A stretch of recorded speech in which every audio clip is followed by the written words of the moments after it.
Hi guys, Barry from the LureBox here. Just wanted to show you a couple of techniques I use, or this is what the one technique here. This is a typical area I fish. It's quite snaggy. There's a lot of overhanging branches. This one, as you can see behind me, I'm trying to get to the opposite bank along there, and it's quite difficult because I've got trees above me, I've got shrubs on the ground here, I've got shrubbery behind me stopping the back cast, so it makes it quite tricky. I've got to try and sort of, and I've got the wind in my face. So that one I can't actually see where it's landing. That one overshot it, just overshot it. I could have pulled it back in, but trying to get it in there. You don't want to be doing that on your first cast at a spot when you think there's a fish there, because that basically just ruined that cast.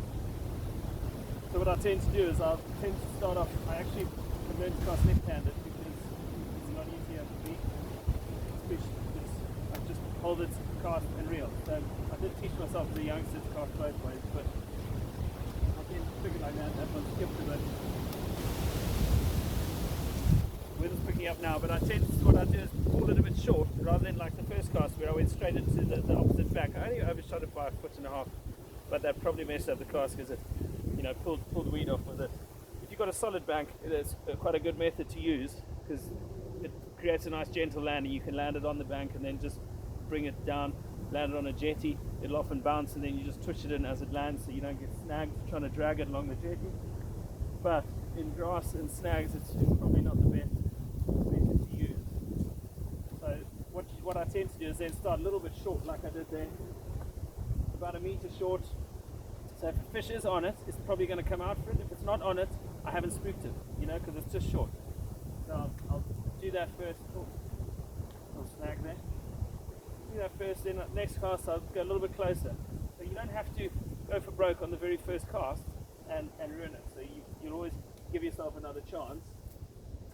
That one there, you can see that was right in there, slightly closer. I'll click it over.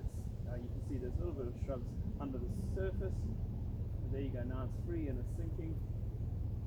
Always keep my line tight, and I watch that bow in my line, and if you see that line twitch or you feel a tap, I then tend to reel into it, pick it up, feel if there's any tension, and if there is, then set the hook and start to pull back. Otherwise, might be a stick or something. You don't want to strike into a stick. Give it a little bit of tension. If you feel it's a bit of give there, then chances are it might be a fish. So then set that hook. Go again, a little bit further in there, back in. I'll basically pick it over, drop it. I could feel it was on a rock. I just dropped it over, feel it sink. And there you go, just keep doing that. I'll work my way along that bank. I pretty much fished this section here already.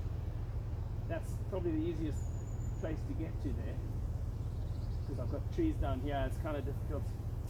I don't know if you can see, it's kind of difficult getting in there because those trees, those branches catch my line, but that worked out okay without getting snagged on the branches. But as I say, I've fished that spot. I'm moving up the bank now, and I'll have a few casts there before I really go for it, and then I'll try and stick one right up that bit further left, that one, right up on that little grass sticking out, and then there's a little inlet just on the other side where there could be a fish sitting. Basically, I can't go too far left because there's a fallen tree, so kind of a little window there, and then you have that basically go for broke cast. Ooh, it's just landed just the other side of that inlet, just on that grass. I'll then pop it over. There you go. On that occasion it was fine. That grass is fairly forgiving. That's just in the mouth, so I could go a little bit further right now because that one was just a bit further out, although it was on the bank. That inlet goes around the corner of it. So my next cast, I'll basically try and get it right in there. I can barely see it here, so it's a little bit tricky, but let's give it a go. Oh, no, that branch line just caught the branch here, caught this grass. We stopped it, leading to an overwind. That happens. If it happens, just go again. Luckily, I pulled the bait over this area so many times where it landed that it's unlikely there's going to be a fish there. Ooh. Having a bit of difficulty now because I can't really see. This is last effort. Let's see if we can get one in there. There we go. Ooh, just on the mouth, of that inlet. It's kind of hard to get around the corner because I have to go over that grass on this bank on the right hand side. But that's basically how I'd attack a margin like this. Same cast. You can also do the pitch. It's slightly harder to get any distance. I'll basically keep a length.